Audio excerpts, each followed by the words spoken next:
1.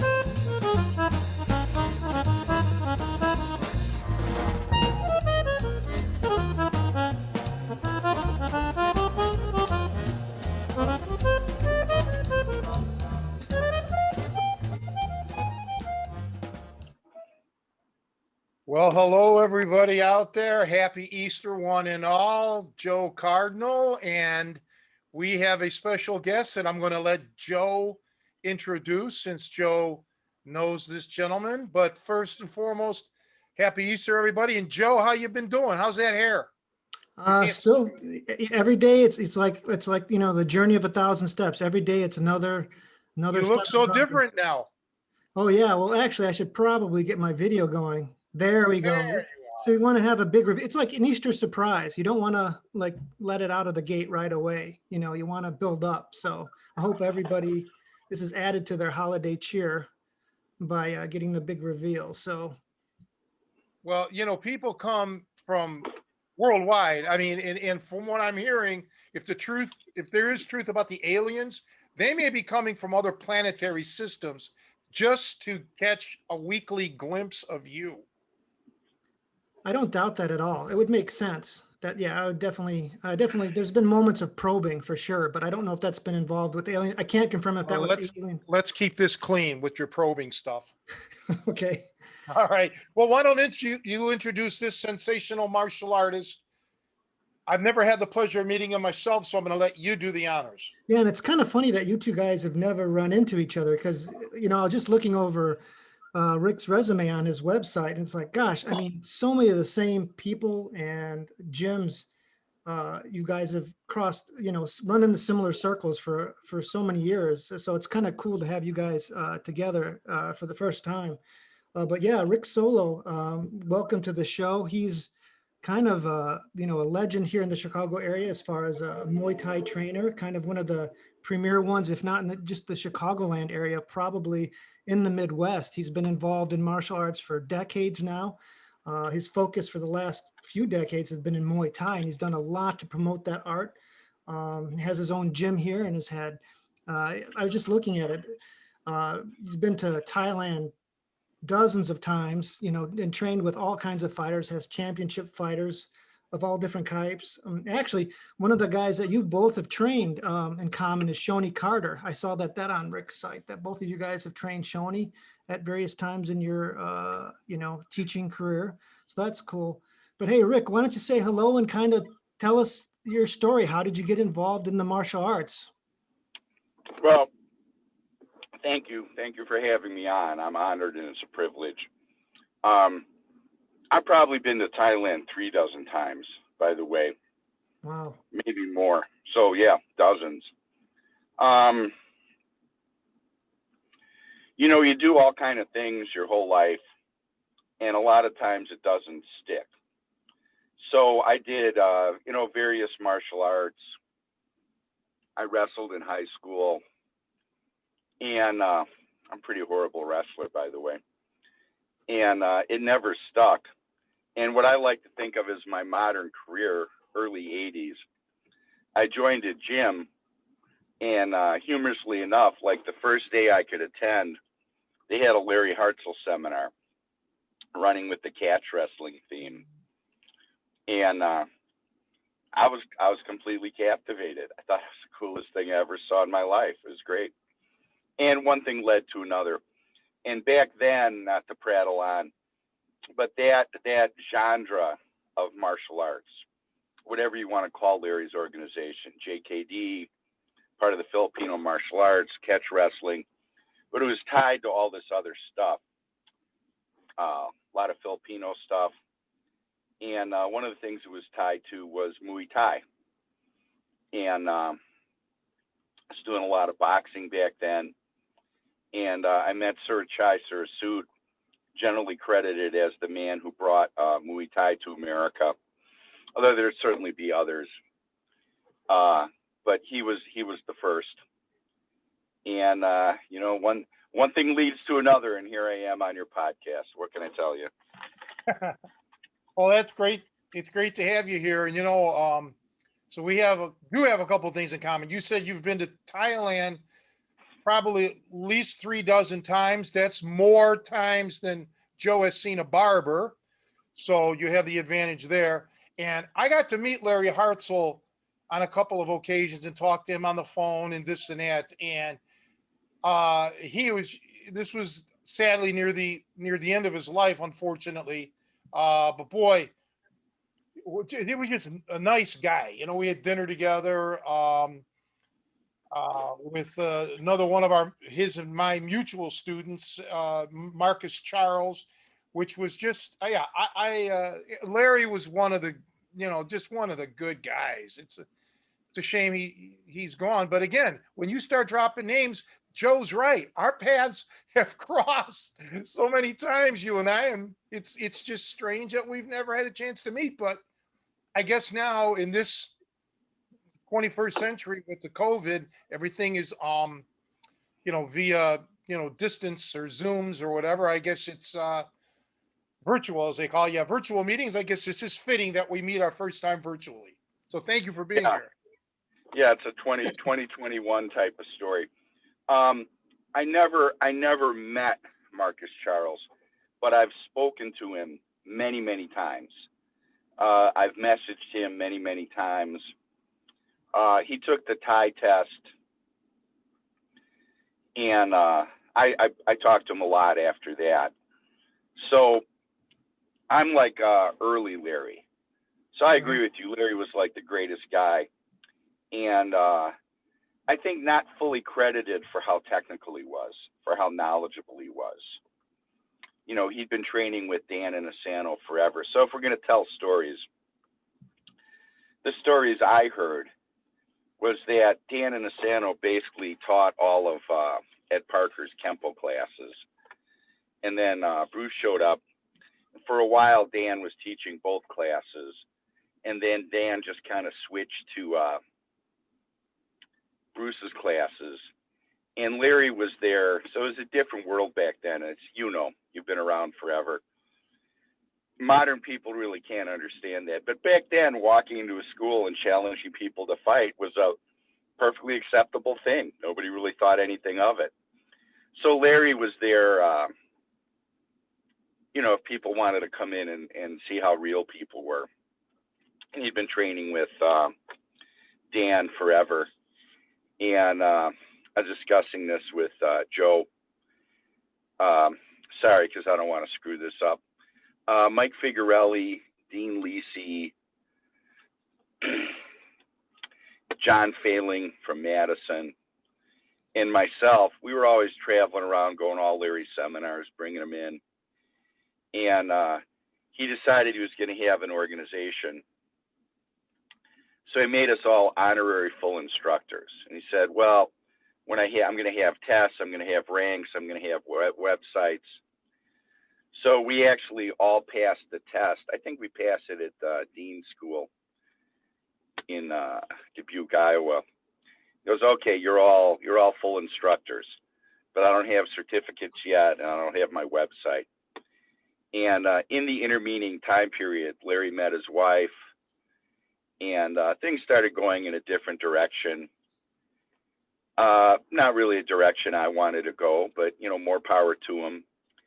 And I was getting far more serious about my Muay Thai.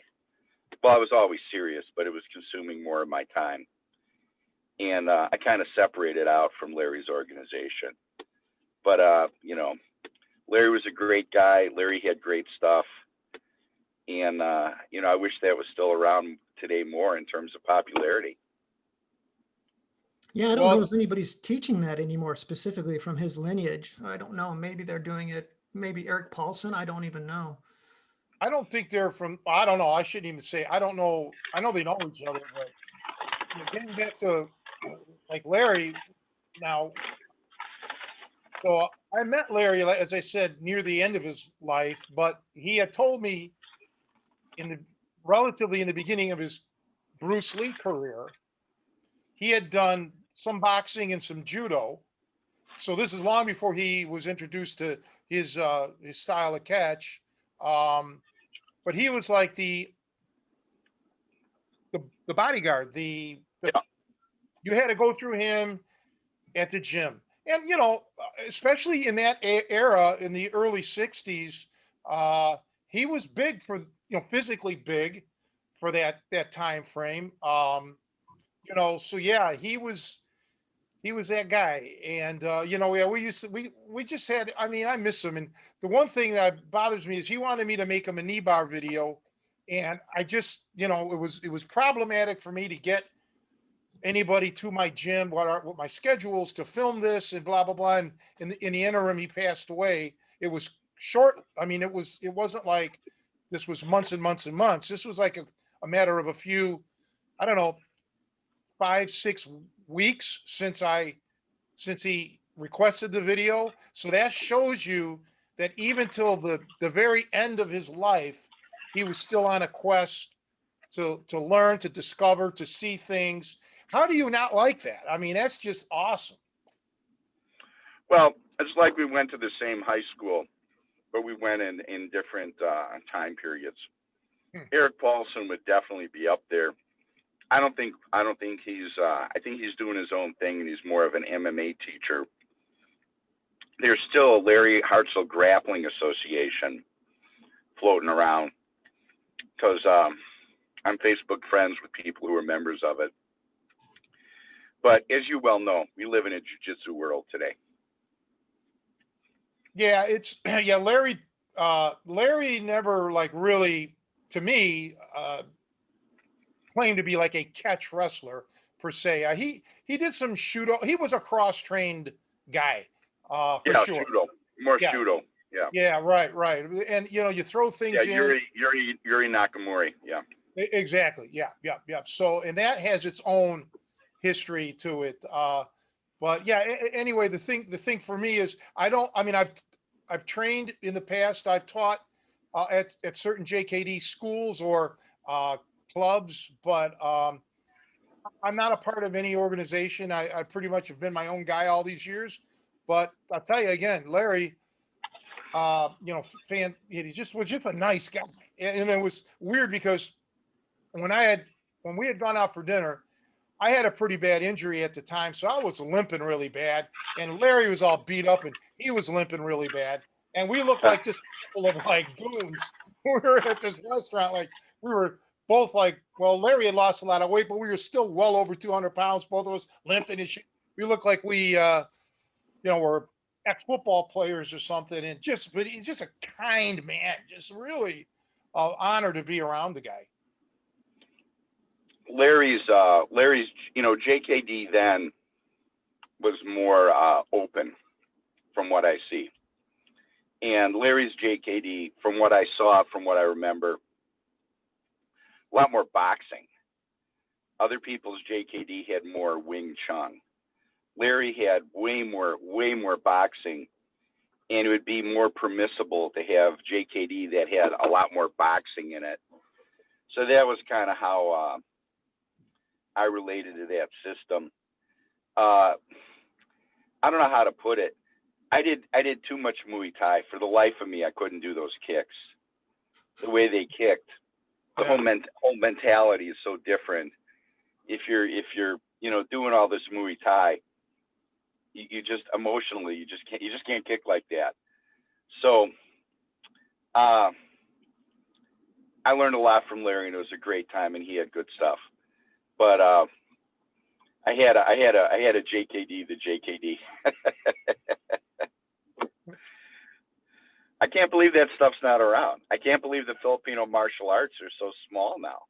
That was like the most popular stuff when I joined. Well, it's funny you bring up this you couldn't do their kicks because you were so in the Muay Thai, and I had almost the same kind of epiphany, not relating to the kicking, but some of the schools would teach I don't know where they got this, what style it was from, but like, let's call them joint locks for the lack of a better term. I don't know what. Sure. I'm just like, no, this isn't this isn't going to happen. This is not. This is no, never. And so like you, that wasn't the path you wanted to take. Well, I couldn't have done that stuff. It just wasn't for me. But none of the well, I think that the Marcus Charles dabbled, or I shouldn't say dabbled, but he did some Thai boxing with. I don't know if he did it on his own, but I think he did go to some Master Chai seminars or what have you. Tim Tokars. Oh, okay, Tim Tokars okay. is instructor. But for me, none of the guys that I worked with had any sort of deep. Not, I mean, I knew more than they did, as far as the Thai goes, or the that kind of stuff. Certainly, the boxing I knew more. I wasn't with anyone I think that did any semblance of boxing, but that would have been nice with Larry. To continue on with the boxing frame, as opposed to going into like the more obscure martial arts, whatever they may be, that some of the JKD schools do. Well, I'm gonna tell two stories because it's kind of a storytelling show, right? Yeah. So Dan Inasano and his lovely wife Paula, who's from Chicago. I actually trained with her before she met Dan, and Paula has a lot of controversy, but Paula did right by Dan and commercially got his life together. And Paula was always a very, very serious student from the first day she joined. Not commenting on other stuff, not my pay grade, but Paula was hardcore from day one. So, getting sidetracked now and forgetting what I'm talking about. But Bruce's group, I think, was very hardcore because you had Dan, who's like a professor. You had Larry, who, straight up, Larry could fight. You had Richard Bustillo. There's another guy, like that guy could fight. And you had all these other people who were very good. And Larry has always told me, like, if you were good, they had a place for you in Bruce's gym. And a million years ago, when dinosaurs rolled the earth, I went to a Benny Urquidez seminar. And really, you guys got to ask me about that one. Yeah. And, Benny basically, at a certain point, Benny beat the living crap out of me and everybody else in the seminar. But he's very open, and he was talking to me. And, his brother fought Bill Wallace, and I was talking to him about that fight. And he goes, yeah, my brother used to work out with Bruce Lee. And I'm like, really? He goes, yeah, back then, and this is, Benny Urquidez talking, back then things were different. He just brought me, I don't know, I'm going to class. I'm just going to go work out. And because I was small, I sparred the guy teaching the class, and he was small. I didn't even know who he was. Then afterwards, my brother goes, that's Cato. And I'm like, really? Yeah.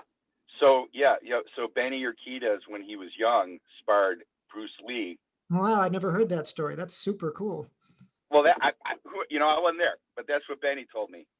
And I mean, I'll never forget it. Benny just looked at me and goes, yeah, Bruce, if you were good, you were pretty welcome in Bruce's group.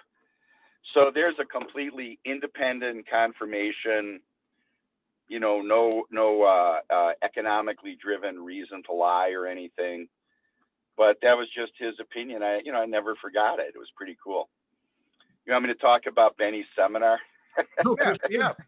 yeah, please. Okay. So, you guys will appreciate this. Back in the day, like the remote, the channel changer was the youngest person in the room. Remember? Yeah. Right. Phones had these things called cords. There was no internet. There was absolutely no internet. So if you wanted to see certain people or learn certain martial arts, you went to a seminar or you just forgot about it. And, a lot of times these people come by once a year and, you had to show up. So seminars were huge back then. I'd like to think, at least in the Midwest, personally, I brought them back. It kind of died out for a while. Benny's seminar, I don't remember how long that was, but it was easily 3 hours long. It could have been 2 days for all I remember. He kept saying, like, there's 5 black belts in his family. They all used to cross train and drag each other's to each other's gyms. We did every classical martial arts conditioning drill known to mankind for, it must have been 2,000 or 3,000 hours. So if you went through a Hapkido, Taekwondo, Shidokan, Shotokan, Judo, Japanese Jiu-Jitsu, Kenjutsu, Kendo, and 5 other things, you know, like the conditioning that those arts do. You know, the Gojin Ryu where you bang the forearms and stuff. If you just structured all that into like a 2-hour-long workout, that's what we did the first 2 hours. It was alternately the greatest and the worst thing imaginable. There was one point I was working out with my partner, who was quite a bit bigger than I was, and you got in a horse stance. Boy, talk about turning on the way back machine. Sure. You got in a horse stance, and your partner climbed up behind you and kind of put his legs on your thighs and grabbed your neck with his hands and stood there. And then you did these little partial squats with your partner standing there. You know, I don't know how many reps and set we did, but I'm sure it's over the recommended daily allowance. It was like it's like one of those commercial SEAL challenges people go to or something. Mm-hmm. And then at the end, he taught techniques. He kept calling the foot jab the football kick.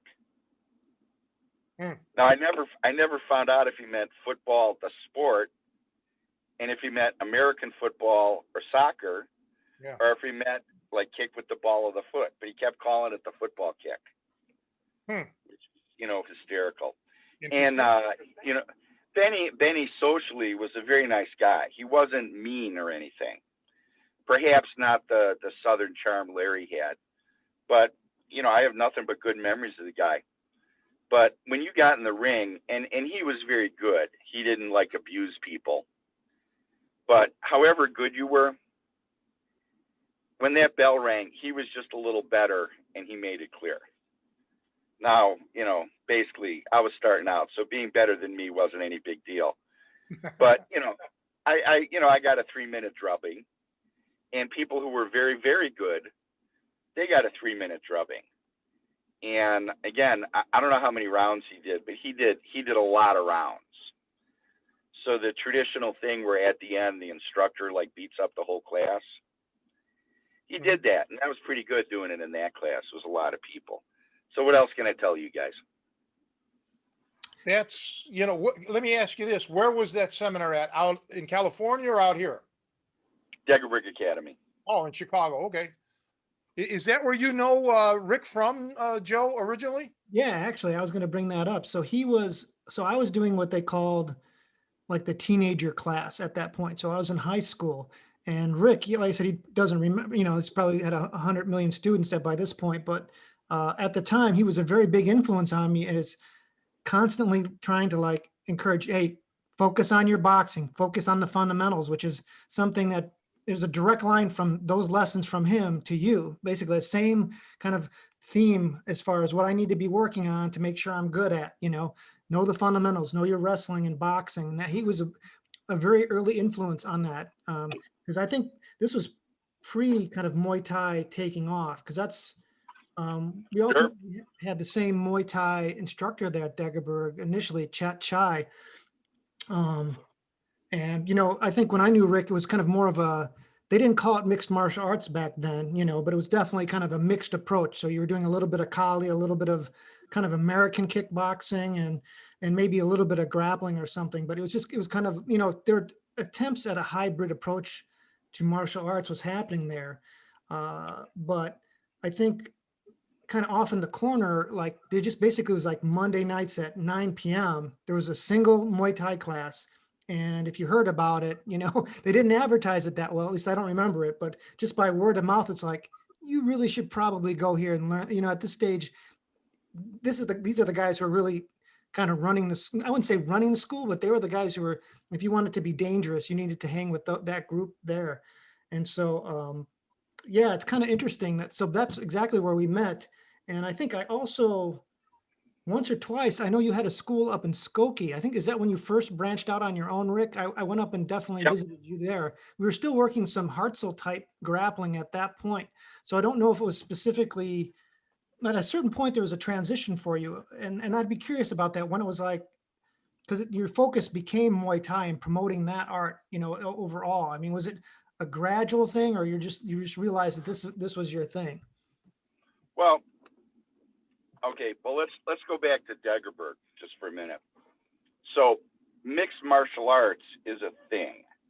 There's a unified rule structure that's on television through many sanctioning bodies, UFC, Bellator, LFA.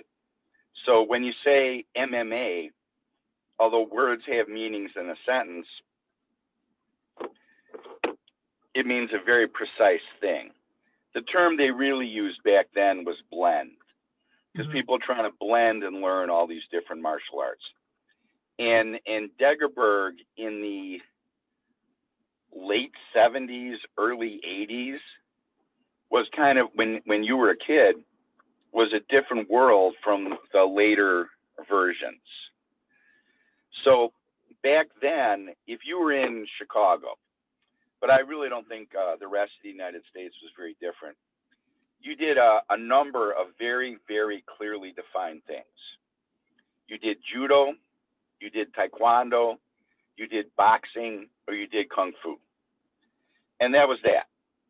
And a taekwondo school, you would kick air, kick paper, and kick people.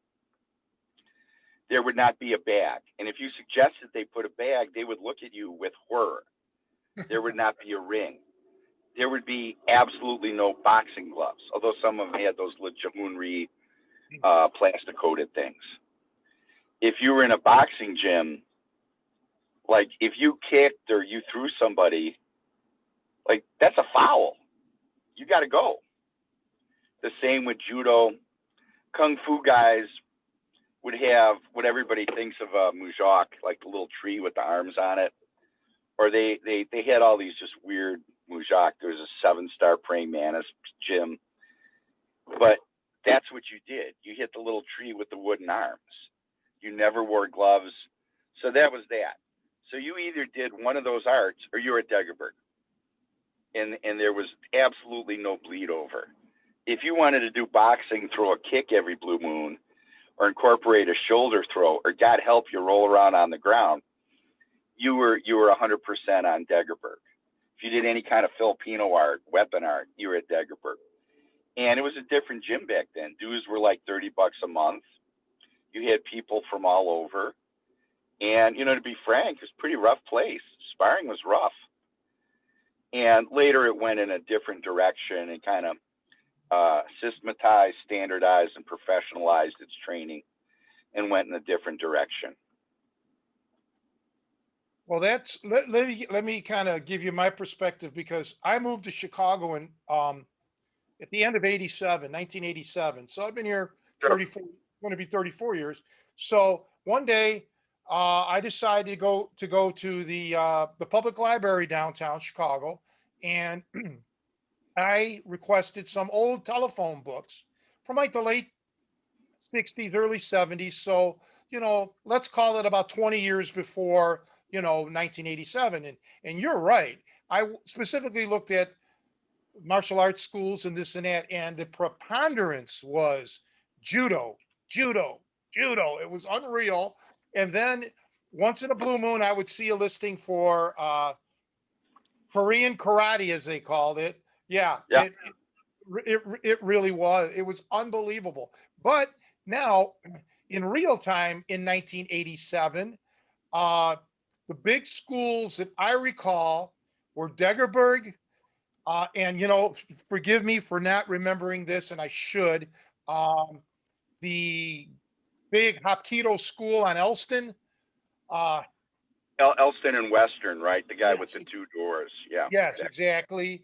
And then you had notorious Chung Mu Kwan, and that's what I wanted to ask you about because I met one person that was allegedly a black belt from Chung Mu Kwan at a party.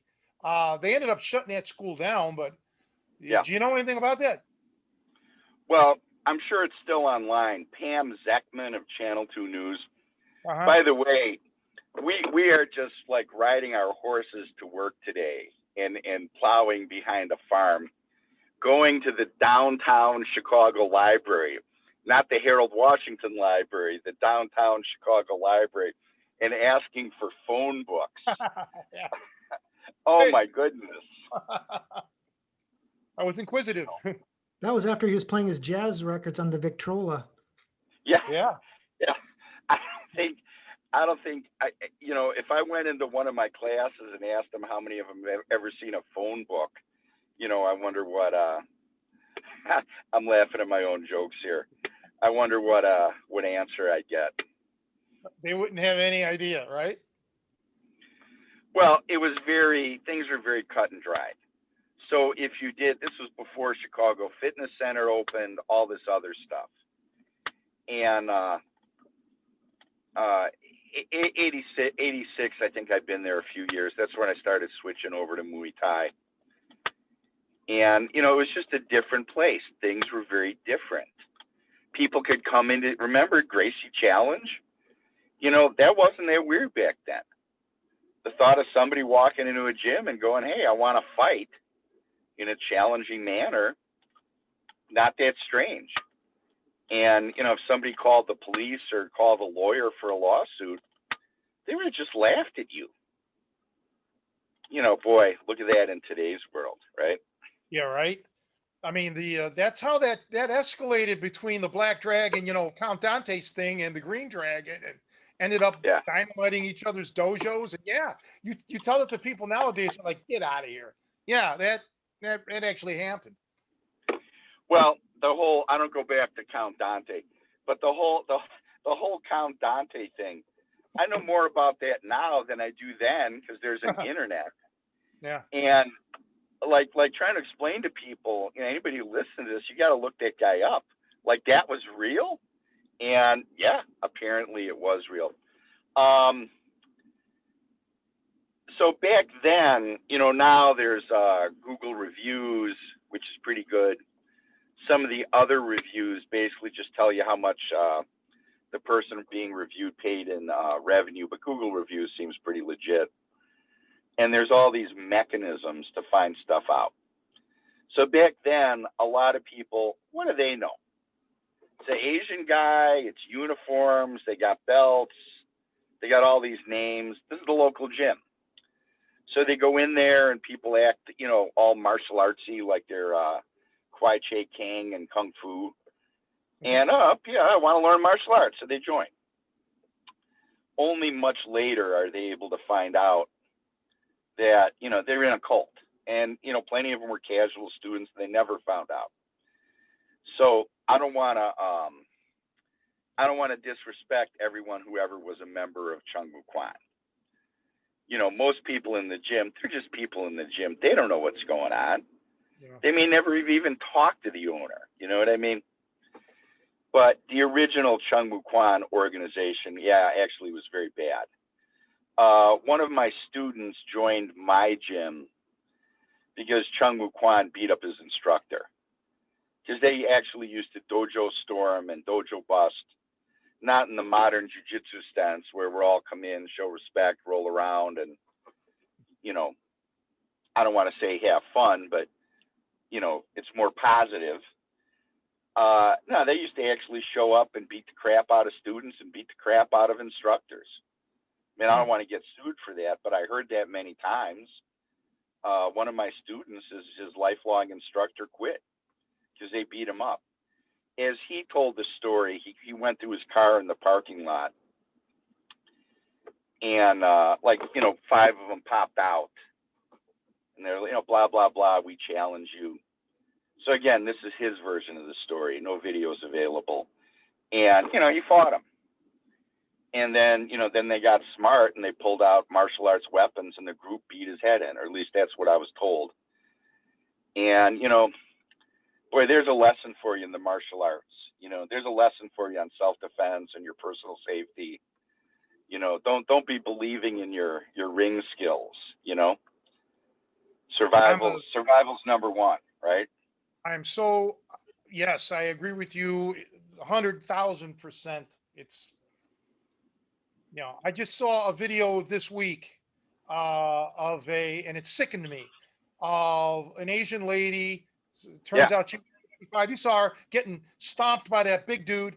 And there's witnesses. Not only did they do nothing, they closed the door. They were so, just didn't want to get involved. And I always tell everyone on this show or anybody I've ever trained, anytime you get into a fight, do not expect anybody at all to help you. Expect to be on your own. And so you're right. Your ring skills, if that's all you train is boxing and moving around or Thai or this, whatever, there's more to it than that.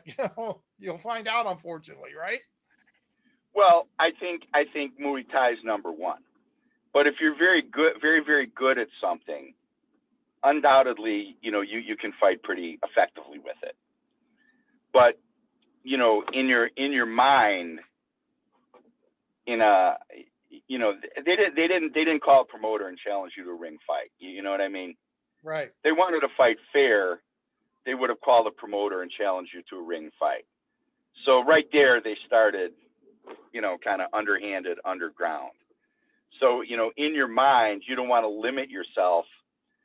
The way the Gracies did it was smart. They had challenges, but they had a bunch of people around making sure that the guy's friend doesn't hit you in the back of the head with a baseball bat, And, if you're by yourself, you don't really have a referee to watch for that stuff. So, you better make survival job one.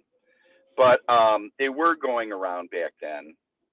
They were beating people up. I heard all these stories. The only guy I know is secondhand through my student, but he was very tore up about it. So I'm inclined to believe there's at least some truth there.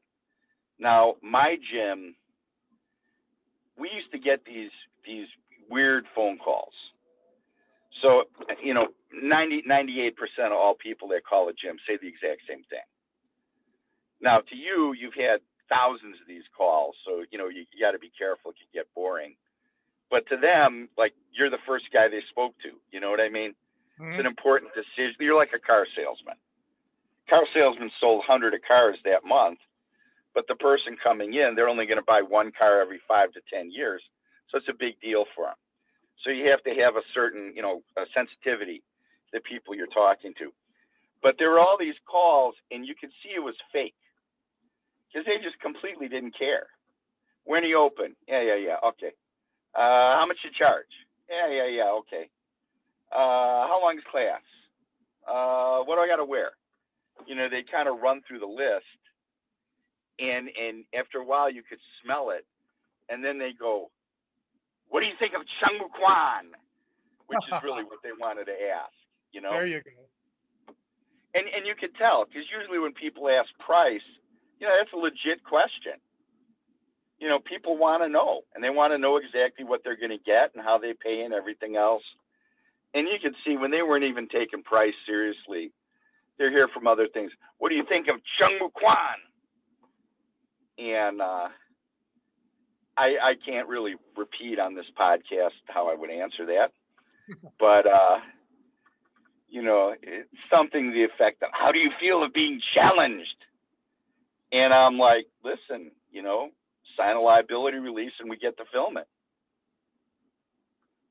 Yeah. Never came in. So that's all I can tell you. Yeah, I remember when Pan Zekman,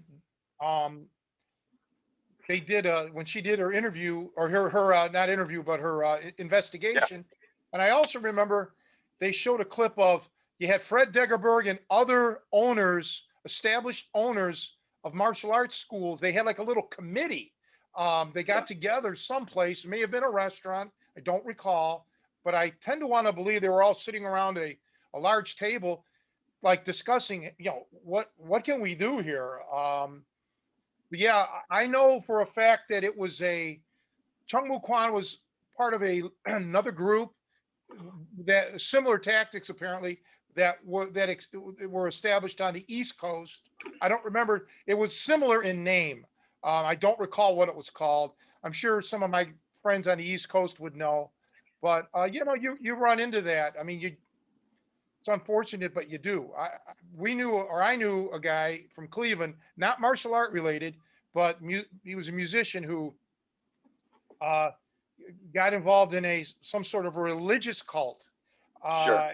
and they eventually his family kidnapped him out of there. But he was never the same. He was mentally he couldn't even take care of himself. He could still play the guitar, um, but he was never the same after that. And he's a legend. He was a legend. He passed away a few years ago by the name of Glenn Schwartz. And guys like Clapton and all those rockers would go hear him when they were in Cleveland. But yeah, so you got to be careful of that stuff. So I'll put you in touch. I don't want to say the last name. I have a friend named Gian, and he was a member of the original Cobra Kai, and he was a member of Chung Moo Kwan also. And I think it would be fair to say, I don't want to speak for him. Not a fan of the Chung. And I always refer to him as the foremost living expert on Chung Moo Kwan. And if he's not, he'll do until that guy shows up. And he can break down the forms and when the forms came from, and ping pong ching something or other in China developed this form, and they're only doing the right hand side, not the left hand side. You guys want to have a Chung Moo Kwan night? You got to have him on. He just knows everything. Yeah, he's a real expert on that. Well, let's get into you with the Thai boxing. This what do you think was the catalyst that really made you say, okay, I want to dedicate my at least my fighting part of my life to Muay Thai? What was it, or was it a combination of things? Well, it's like when you're in school and you see the guidance counselor. They try to figure out, your parents are telling you to be a doctor, or, I don't know, not my parents, concert violinist or something. You know what I mean? Yeah. And here you are, and you're like, wait a minute, I'm going to have to do this stuff a lot. Like a couple times we've had these, learn to code movements, become a computer programmer. Oh, look, they make all this money. Well, the good ones, if you're a nerd, I'm kind of half a nerd. If you can sit in front of a computer for 12 days, programming's probably a good choice for you. If you want to be outside playing baseball, that's kind of like really bad advice. So personally, I'm much better at some things than other things. I don't want to use Kali's like a little too precise, but because, there's all these, in today's world, there's a million little offshoots, whatever. I love Kali. I think Kali's wonderful. I can't believe it's more popular. If I could do it for a reasonable price, I'd still be going to Kali seminars. But I am just not good at Kali, and I am just not a good Kali teacher. Okay. Larry's stuff, I think it's fair to say I'm better at it, and I'm a better teacher. Boxing and Muay Thai, yeah, I got old, but I used to be able to do that stuff okay, and I can teach it well. So part of it was like, where do your gifts lie? You know what I mean? Mm-hmm.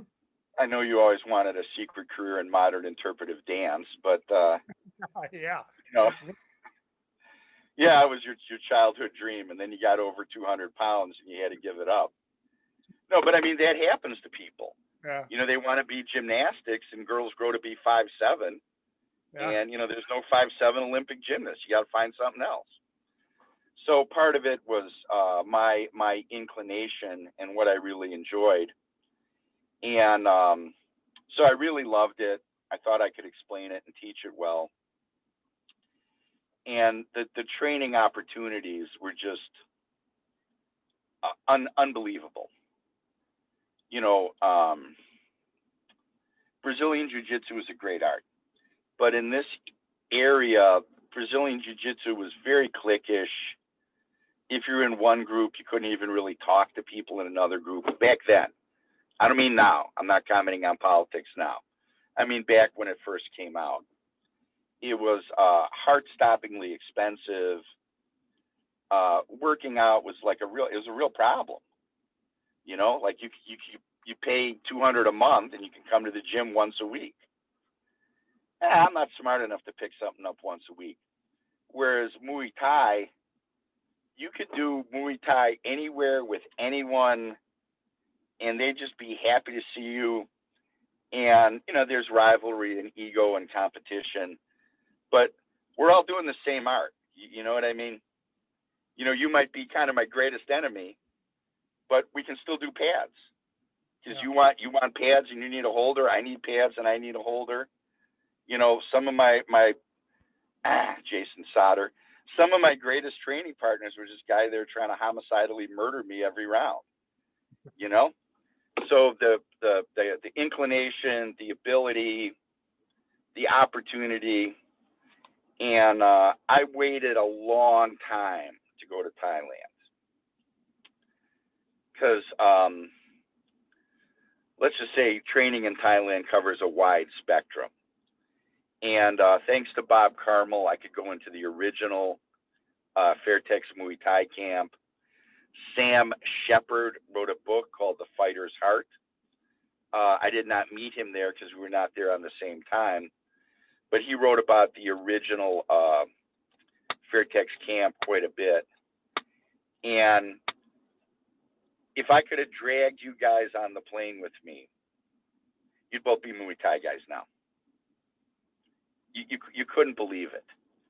Philip Wong, I want to give full credit to Bob Carmel.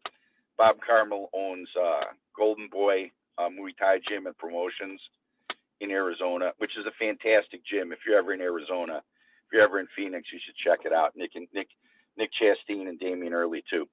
But because of him, we could get in there.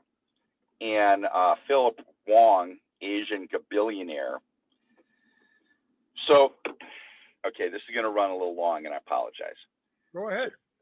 If you're in America and you're super duper rich, you buy a football team, you buy a baseball team, you buy like racehorses, stuff like that, right?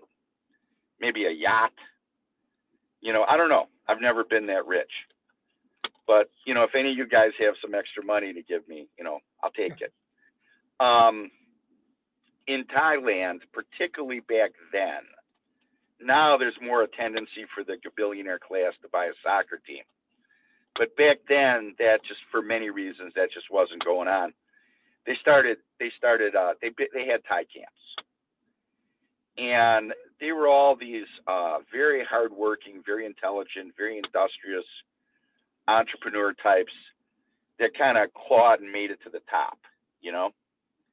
And everybody all goes, oh, family money, family money. Staying super rich for generations takes a lot of work, you know? Mm-hmm. To stay up there is hard.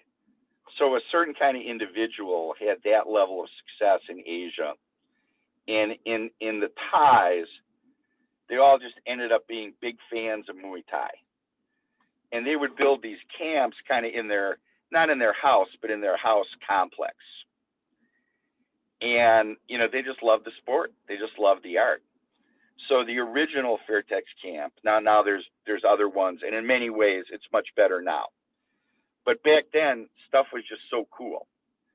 So it was very hard to get to. Nobody spoke English. A lot of pointing and praying that the cab driver's going to go where you tell him to. And you get there, and there's, at the end of this, long driveway, there's a gate. And there's a little guy in a uniform that speaks no English. And, you know, when you're walking up, oh, Farang, Farang, Farang. And he calls the big house, and they start calling Philip. Philip might be in Singapore, you know what I mean?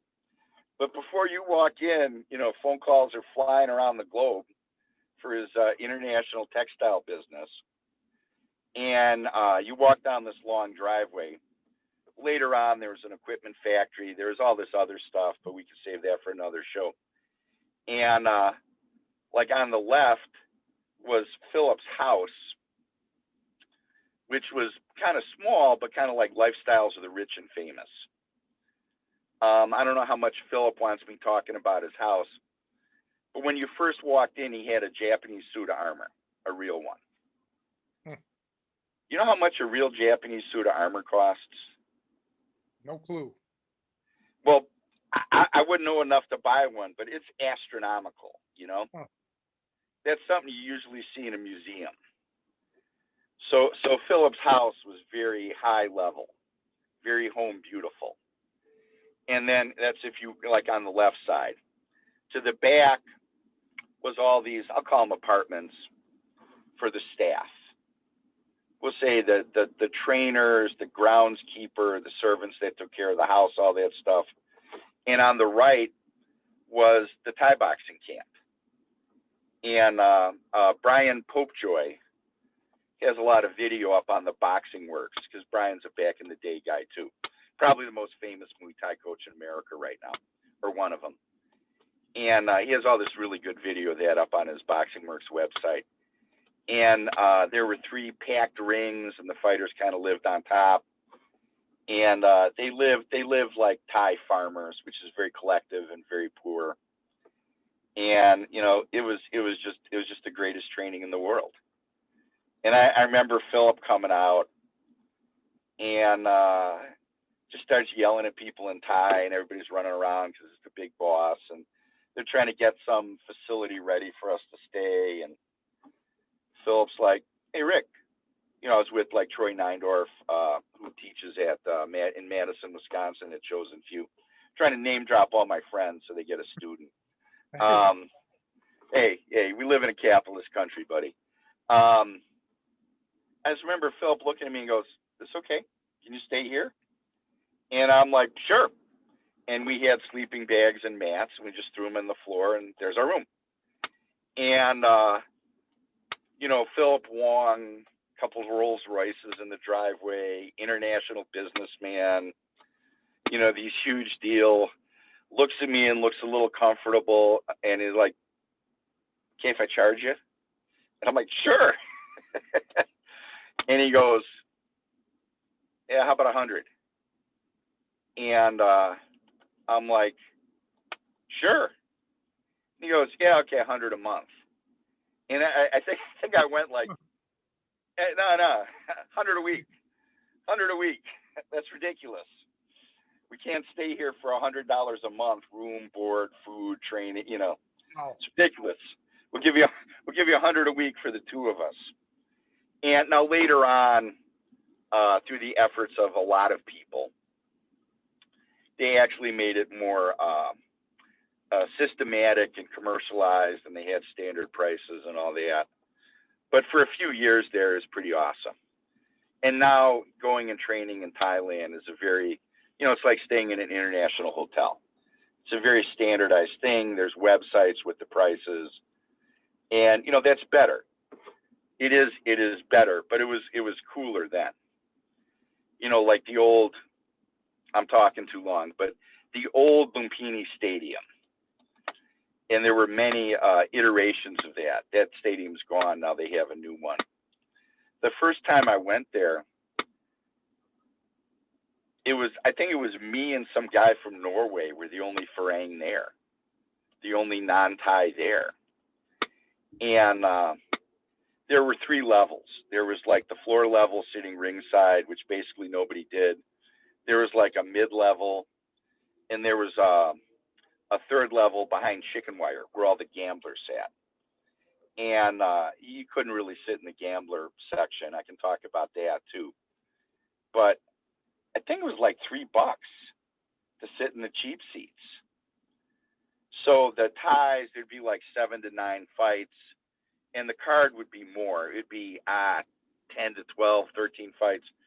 But the main event would be in the middle, not the end, okay? And you know, if you go on Muay Thai Scholar, those are the fights. You could go in there and watch those fights for $3 with Thai people betting amounts of money you couldn't believe. Because again, no internet. Now it's all on cell phone and stuff. So back then, you don't look too bored. So the odds, and I am the complete opposite of an expert on this, but just to give you an idea. So people are betting over and under.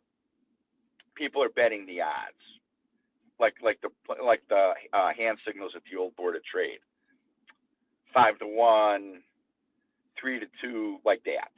Okay. They can be betting on the fight. They can be betting on the round. They can be betting on whatever. And again, other people much more knowledgeable than I am, and they'll be looking. They don't point, but you know, like you catch my eye and I catch your eye, and I'm like 3-2, and you're like 4-1. And I'm like, and then you give up, and then somehow they signal how much money. And people, so a purple is 500 baht. Back then it was 20 baht, $20, excuse me. These guys would pull out stacks of purple this thick, and that was the wager. And you could be on the other side of the stadium, and like the hot potato, he would hand it to the guy next to him, who would just hand it all the way across to that guy. And that would be going like all over the stadium. And I'm like, I don't know how much money a stack of 20s is like this, but that's a lot of money to be handing to somebody 100 feet away. That's some wild stuff, man. And what year is this? Early 90s. Wow. So 30 years ago, pretty much. We all have happy memories of our youth, my friend. Oh man. Yeah, right. Yeah. That's interesting. Let me ask you this.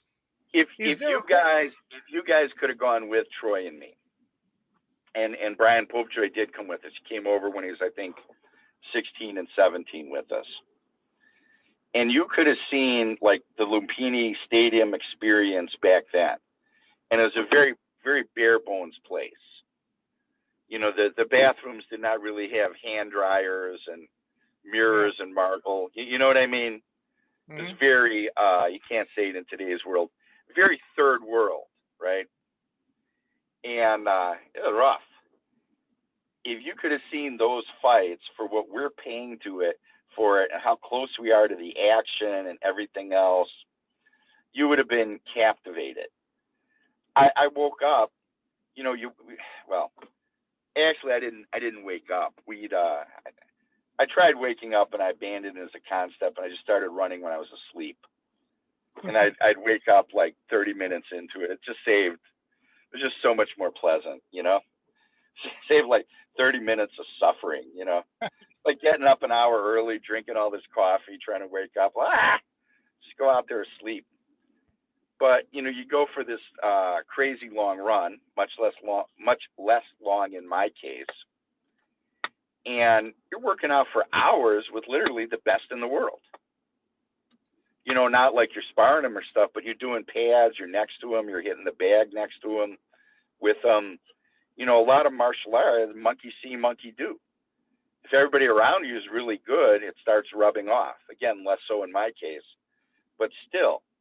And then, you know, eat some food and try not to die. And, you know, in the afternoon, you know, light jump rope or a light jog. And it's the same thing again. And, you know, all these legends of the 90s, that was the period. You know, you're watching these guys work out every day, and you're in the ring next to them. You know, my trainer was, you know, I had many trainers there. Abhide Sit Harun, who's now passed, you know, fighter of the century from the King of Thailand. You know, I mean, I hung out with that guy every day. Jakrit's on Facebook. I believe head trainer at Sit Song Pinong. So if you go on Facebook, Ajahn Jakrit, Jakkirt, you know, that guy, training with that guy, like sparring would be easier, right? Yeah. Working Thai pads with that guy, like an actual fight would be kind of a step down. And there's video of him online. It's just ridiculous how good that guy was. We're working out with that guy every day, sometimes twice a day. You know, it's just the greatest training imaginable. So how could you not be captivated? How could you not be in love with it? That's great. Very well put. People, it's different here, especially nowadays. Maybe it's even different there, but you had a great opportunity, man. And at least you made it. You made the most of it. That's great. I mean, that's awesome. Well, you're old enough to appreciate this. So, was it Pumping Iron, which is a great Yeah. documentary? You know, people talk about training with Bruce Lee. So before there was an internet, if you were in California back then, you could have gone to World's Gym and Gold's Gym. If you knew about it, and people just stumbled into it on vacation sometimes. If you knew about it, you could have gone to either Gold's or World's, and you could have just walked in there and, very possibly worked in with Arnold if you were strong enough. You know what I mean? Mm-hmm. Now with the internet, you can't get within 100 miles of those people. Everybody training with Bruce Lee. Everybody forgets Bruce Lee had private groups with all these, talented people. He had a school. People just walked in and joined.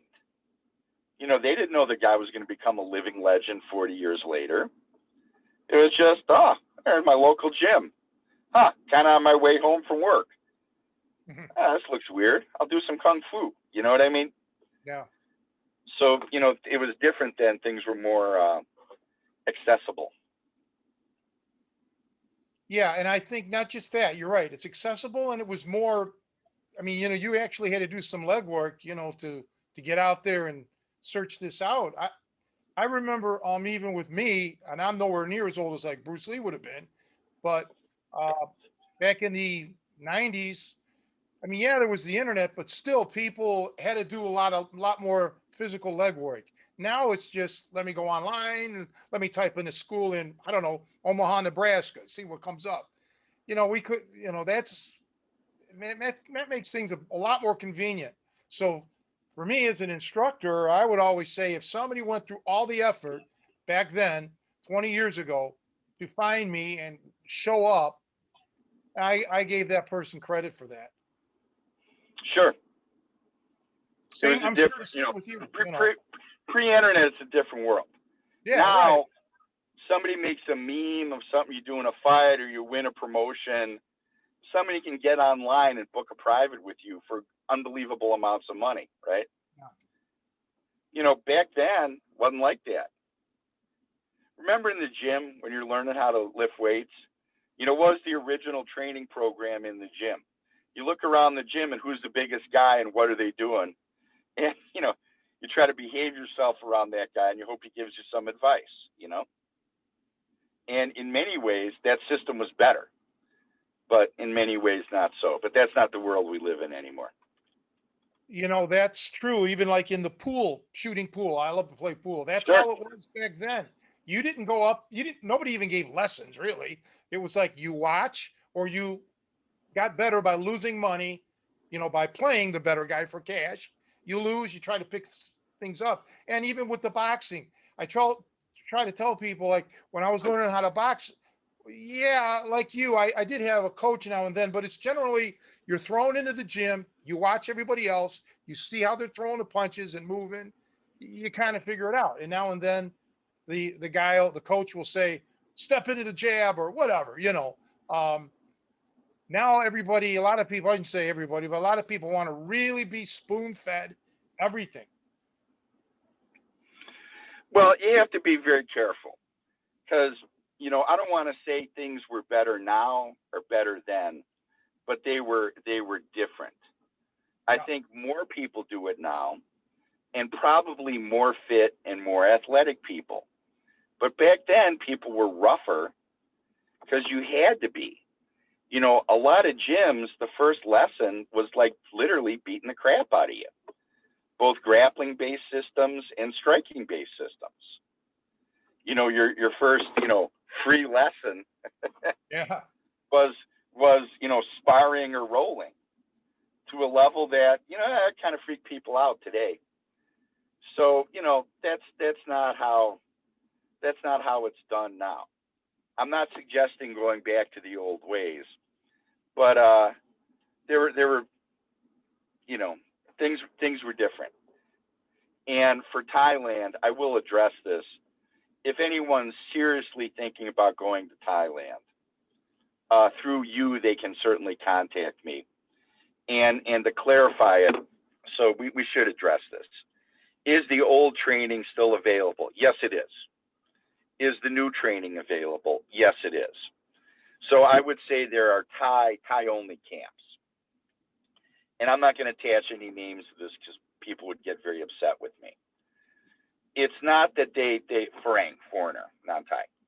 It's not that they don't want Farang there, but it's not a good place to go on your first trip. You don't speak Thai, you don't understand the food, you don't know how to do your laundry, you don't know how to use the bathroom.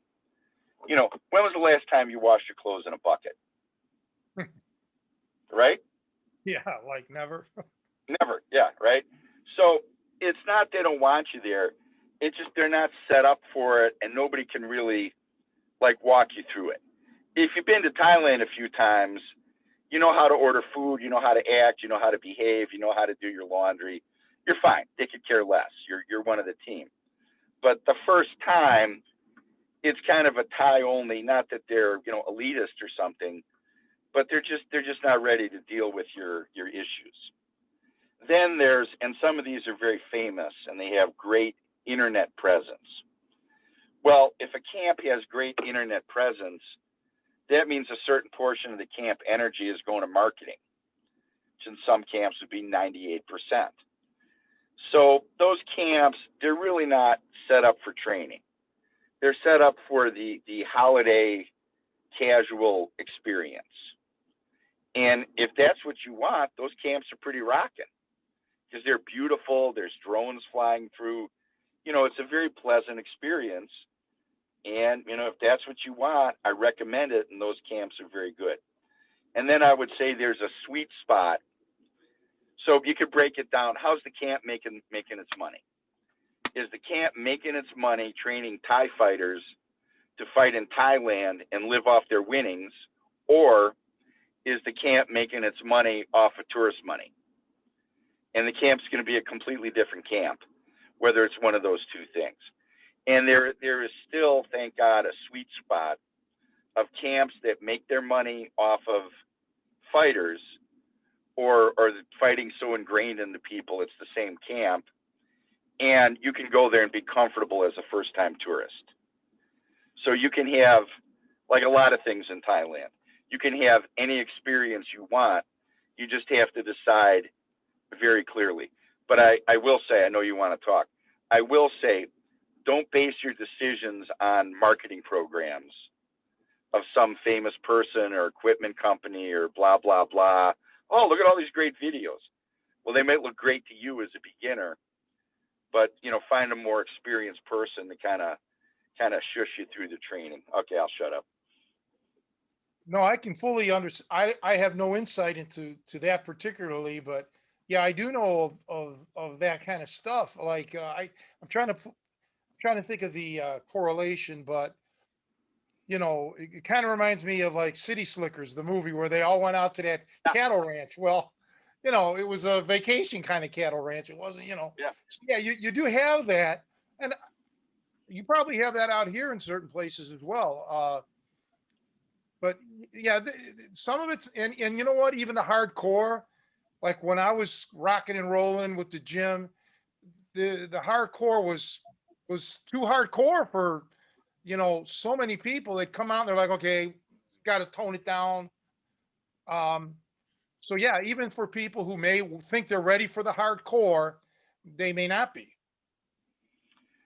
Yeah, Muay Thai, to me, the strength of Muay Thai is they've figured out a training method other than sparring or rolling. We'll just put it that way. Not that they don't spar, they do spar. But you know, like the Dutch are great. Dutch produce champions. Everything's fine. But the Dutch system generally, I don't want all this like hate. Once a week you spar like it's a fight. Once a week they do super duper hard sparring. And then the rest of the week they're doing drills. The Thais, I think they developed this because they're fighting so much. There's bags, there's Thai pad drills, there's partner drills, there's all this stuff because you want to preserve your fighter because he's fighting 10 or 15 times a year, so you can't be banging him up. Just like football. Yeah. You know, how often do you see a full pads and helmet scrimmage in a football practice? Almost never, because you got to play every Sunday and you can't be injuring your people, right? Like that. So the Thais have developed a whole system to make people good without hurting them. Well, you know, I may not be fighting to, you know, feed my family in Thailand, but I too want to become good without becoming injured. You know what I mean? Correct. Grappling too. You know, if you run it like a high school wrestling practice, yeah, good luck, because people aren't in high school, and you know, their shoulders are going to come out, their elbows are going to come out. You know, you need to change your attitude a little bit. But Muay Thai, it would be different from like, you know, like to be a competitive boxer. Yeah, you're going to take some abuse. Muay Thai is much better on that. But in terms of hard work, maybe even more, maybe even harder. You know. Yeah, the conditioning. Yep. So, Joe, what is your questions here? Come on.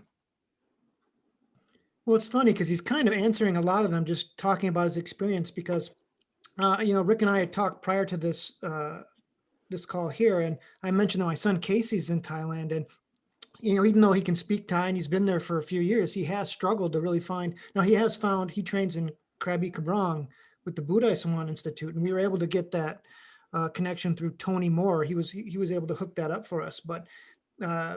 You know, and I wish actually I should have had Casey on this broadcast because he could probably give you more specifics. But he, as a you know, as a foreigner, did run into some kind of, he felt like almost cultural things, or he just had trouble understanding how to get pricing and how to, you know, to get into different camps to train there. I mean, he's not super serious, but I think, you know, as part of his Thai experience, you definitely want to train there. But he's also struggled to kind of, he couldn't tell, you know, if what the price negotiation was, what was appropriate. There was a lot of things that it felt difficult for him to kind of negotiate. He didn't want to insult anybody, but it does take some guidance. So, you know, it kind of is in line with some of the things you're saying, that, you know, it's not, even for someone who's been there for a while, without someone on the inside kind of helping you and showing you around, it's got to be hard to kind of work your way, especially into, I think, a more authentic scenario. Because you're right, I've seen definitely on the, you know, when you Google around and search the website, there's definitely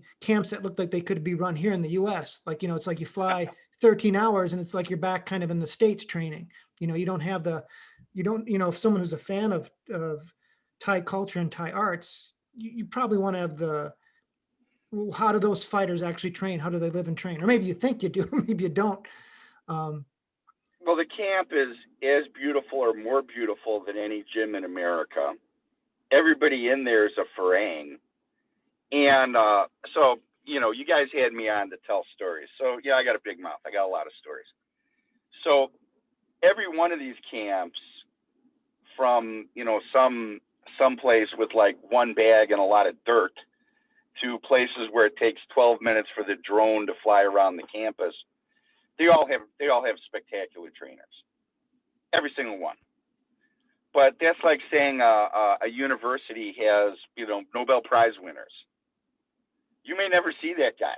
You know what I mean? Yeah. So there's one video. I don't want to say the fighter's name, but the guy's like super legendary.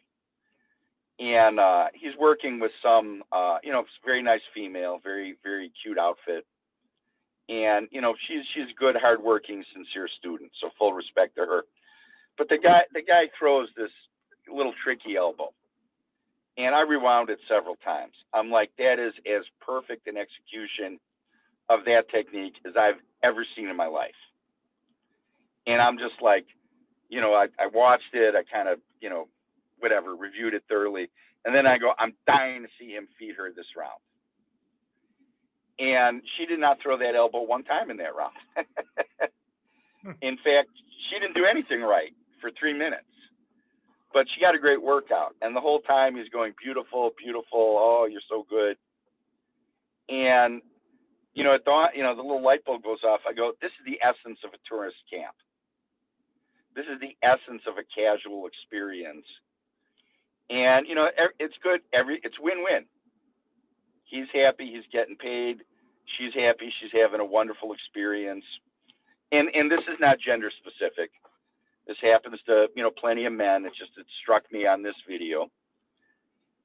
Yeah, you go to a Thai camp. You do a move wrong, they hit you with a stick. I mean, they're not belligerent about it, but you know, yeah, you better get there right, Rocky. You'll get an explanation. You'll get a clear explanation. You'll get a demonstration. And you know, like, well, I never went to school back in the day, but remember, like, teachers used to hit students with rulers and stuff. Yes. Thank God I kind of missed that. Well, you went to Catholic school, obviously. Yeah, I went to Catholic school. Well, you know, like a Thai camp, a nun would understand that process. Yeah. You're given a reasonable amount of time, and yeah, the Thai, they'll hit them with a stick, and if they love you, they'll hit you with a stick too, because it's all based on your becoming a winning fighter. So if you spend 30 years of your life training people to be winning fighters, you can't really turn that off. Yeah. So the other place is far more casual on the execution. So it's not necessarily, you know, someone in a tourist camp, they might actually be more fit. They might actually be more athletic. But if, I don't know, they're not pivoting their foot or something, no trainer is going to tell them. See where I'm going with this? Yes. So they get kind of a false impression on how awesome they are. Kind of a 9-round experience. Nothing's as bad as 9-round, of course. They can sue me. Although, to be fair, Paul, a friend of mine named Paul won the Golden Gloves 4 times, and he owns a 9-round. So his 9-round probably has better boxing than half the gyms in America. But I think he lives in Charlotte. If anybody wants his address, they can call me. But you know, in a Thai fighter oriented Thai camp, if you're making a mistake like that, well, either you really like getting hit with a stick, or you're going to have to leave, or you're going to have to get it right. There's no fourth option. You know, there's you know, you're going to have like some nice welts. Or you're going to be packing up and going to a commercial camp, or your form is going to be pretty spot on. Yeah, that's an interesting. I'm glad you brought that up. I really am, because it's something that needs to be heard. That in my circles, that exists here in America in a way, not the elaborate vacation spa type of training, Sure. but the feel good experience. You know, build them up, make them smile. Here's your certificate at the end, and you know, now they leave with a, you know, kind of inflated ego, and you know, everybody's happy, I guess, like you said, right? You know, a friend of mine, we were just talking about this. He's had a couple people. Well, Troy Neindorf up in Madison. He's got a website. Troy Neindorf, Nindorf, Muay Thai, Madison. He's teaching at Chosen Few Gym, which is a very successful MMA gym. But he's teaching Muay Thai. You know, and you know, people up there, they're big on traveling. And I'm going to go to such and such famous camp, and I'm going to work with such and such famous guy, and they're going to spend just an ungodly amount of money. And then when they come back, you know, I think they're going to be like Captain America in that movie. You know what I mean? Mm-hmm. Where he went from the wimpy guy to Captain America. And my friend, it's just like a couple times, I almost started crying on him. He goes, "That's a complete waste of your time and money. That's not That's not there's more quality training experiences. Now, my business partner in my gym, again, I don't want to say the name because people will flip. He went to what is now a very commercial gym and trained with a very, very commercially famous fighter. And it was kind of before that gym took off. And I'll explain why in a minute. So he went in there and it was just kind of hanging around doing nothing, bored. And he got like a 3-hour-long private from this guy. You know what I mean? Mm-hmm. For very little money, because it was just at the right time. If you go in that gym now, it's going to be 10 times the money. And that guy's not going to be like, oh, great, a foreigner walked in. I'm happy to see him. I can practice my English, work on my teaching. You know, it's going to be, okay, how many more of these can I go? Here's what changed. So Google Maps, I'm going to compress this for time. Google Maps got a walk feature. So before, I'm trying to think of a name. If you had a website and it said 24-7, so convirt soy 9, you would actually have to find that. Those street signs may not be in a language you can read. Oh. That could be very hard to find. The people on that street may not speak any language they can, understand with you. They may not know nor care that there's a Thai boxing camp down there, right? Because not everybody in Muay Thai cares, not everyone in Thailand cares about Muay Thai, right? Correct. You can live across the street from the most famous Brazilian Jiu-Jitsu school on the planet. And, if the guy doesn't exercise, like he could care, you know what I mean? So it's like that. When Google Maps had a function where you could type the address in and the phone just kind of like, walked you there, then that camp became hugely commercially successful and took off. Because if you don't have that little phone directing you, it's super hard to find. So that's what changed there. So it can be, big word, tertiary factors. You know what I mean? Google provided a navigation system. So now that's a commercially successful camp. And, there's like 150 people in it. Whereas before, when there were 0 people in it, there's a much better training opportunity. So I'm going to, again, all about the promotion here. If anybody wants to learn Krabi Krabong or Thai sword, my original instructor, who's also the guy who trained Tony Moore, Wirat Mesaman, he's still around. And he's still teaching under his own banner. And that guy is just a treasure of the world, completely amazing. So he's still around and he's still teaching. So if anybody wants to learn the original Thai sword in Muay Baran, they can get in touch with me, with you, and we can hook you right up with him, which is a completely different experience from a Thai camp. And he's in Thailand, correct? Yes, he's in a eastern suburb of Bangkok. So if you just want to take a day, he could probably go to Bangkok and meet you. But it's better. I haven't been there in a while, but a lot of my friends went there. There's this, well, it sounds silly to say a Thai resort when it's in Thailand, but it's a Thai resort that only Thai people would go to. So they just, you get rooms there and you work out there. It's like a Thai resort, health spa. It's very nice. But we a little planning, we can hook you up. We can hook you up. Want to learn the weapon? Want to learn the Baran?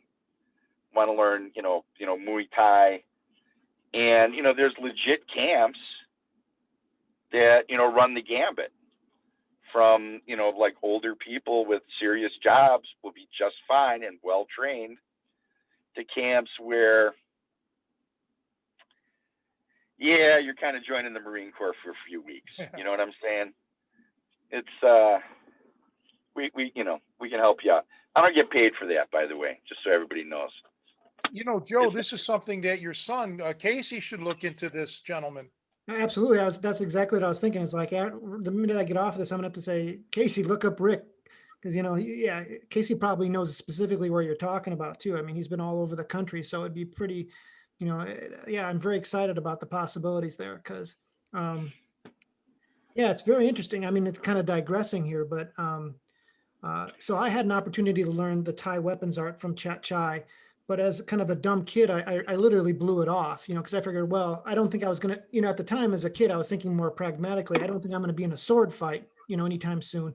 I learned the Muay Thai, so I kind of blew off the opportunity to learn that other art, and it's kind of one of the big regrets of just kind of, I don't know, it's one of those things when something kind of cool comes your way casually, you maybe don't necessarily appreciate it like you should, at least especially when you're an immature kid. You don't, and so I didn't take the time then to train it. So Casey going there kind of like he just did it because he loves to travel. He went there as an exchange student. And I said, if you're going to Thailand, please see if you can look the system up and see if you can just go to train, for a weekend or whatever, just to say you were there and kind of, and, try and look up my old teacher and stuff like that. And, we were able to get a connection there, and they were so welcoming to him, and there was, he had such a great experience there the first time training. The original Pa Crew, who's the original trainer, had already passed away, but the wife was still there and the son. But anyways, the long story short is he so much fell in love with the country that he went back there. But even so, I mean, it seems like there's different. I think the system is fractured a little bit now without the the Pa Crew, the father of the system still being there. I think there's different pockets of styles and Yeah. groups, and Yeah. and I'm not quite sure if there's some differences. The way I've had a lot of conversations, and Casey's given me some demonstrations, and it's like that's familiar to me with what was shown, but there's some subtle differences. And so it'd be, he and I have talked about, well, geez, it would be great to hunt out these different little groups and just compare, the different styles. Maybe there's some other bits of the knowledge there that we could be gleaned from it. So I'm very excited at the possibility of, hooking him up with a different teacher out there, an additional teacher, I should say. So yes. So let me very briefly address that. So you got the possibility of the Chung Mu Kwan podcast, the possibility of the Cobra Kai podcast from my extremely knowledgeable and nutty friend, who's a great guy. And we could have a whole Krabi Krabong podcast with two friends of mine, Justin Locke and Troy Neindorf. So to really complex, situate, really compress for time. Okay. So there's a whole northern system, Lana, which is more, ooh boy, at what point are people going to be hunting me down to kill me? More Chinese influenced, more Kung Fu influence, and then your Budai Swan from Pa Crew. Now, I'm out of Pa Crew. I'm out of that school. My rank certificate is from Pa Crew.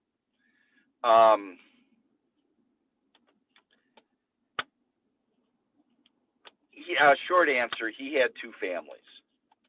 It's Thai man. So he had the first family, and it had an elder son. And then he had a second family, and that had an elder son. So that's not all. I really don't want to speak for the Thais, but they have their politics too. So there's the first family eldest son and the second family eldest son. Now, I was with Pa Crew. I was with Pa Crew for a long time, but at the end, I don't know, 10 years or something. And the eldest son of the second family would be my instructor. So I'm on was it a vampire movie with the wolves and the vampires or something? Remember that? No, not Underworld, the other one, the teenage one. It was like Team the Kid That's the Wolf or Team the Kids That's the Vampire. Oh yeah, the Twilight thing. Yeah. Yeah. Yeah. Okay. Yeah, my favorite movie. I've never seen it, but I'm team Learut. I'm team second family. And listen, nothing against anybody else, but let me tell you, you watch Learut do a demonstration or teach something, plenty of people are good, but that guy is just freaking amazing. Now, I am going to address, because there's a lot of Thai sword in the U.S., and I'd recommend Justin Locke in the Bay Area and Troy Neindorf in Madison. Certainly through you, they could get in touch with me and get in touch with them. So as I would approach this, and this is my explanation, this is not a Thai government explanation. Now, you can make a strong argument that all martial arts at the top are the same, right? So if you start out in, just to piss off someone else on this podcast, if you start out in Shudo, catch, or Brazilian Jiu-Jitsu, at the end, when you're at the peak, a lot of your stuff's going to look identical, right? So, well, I'm just gonna shut up on that. No, I'm not. So Kali is basically taught through patterns: 6 count, 12 count, Filibraean 11 count, stuff like that, right? Like when you learn Kali, you started out doing a 6 count, heaven, earth, right? Sure, absolutely. Okay. So the pattern methodology, and that's fine. It's a wonderful teaching method. Filipino martial arts are fantastic, but that's how they approach it. So Thai sword absolutely has patterns, but I would say it's more of a body mechanics art. How you move, how you stand, how you position yourself, how you're getting force in the strike. So krabi, krabong could be translated as long weapon, short weapon. They have a maisak, they have a knife, they have all this stuff. So if you move a certain way, you're kind of doing Thai sword. If you move a different way, you're not doing Thai sword. So what's the world's most basic 4 count? Cross, hook, right kick, switch, left kick, right? It's Muay Thai. Well, I could hold pads, I could hold Thai pads, and you could throw that pattern doing karate. You know what I mean? Reverse punch, lung punch, right snap kick, left snap kick. So I would say with the Thai arts, it's more how you move and how you generate power than the pattern. And you see a lot of Thai sword groups out here that we like to refer to as Kali Krabong, because you can see that just, nothing against anyone, but you can see there's the people who did that did a lot of Kali. You know what I mean? Well, it's interesting you mentioned the power aspect of it, because I remember that was a big emphasis from Chai.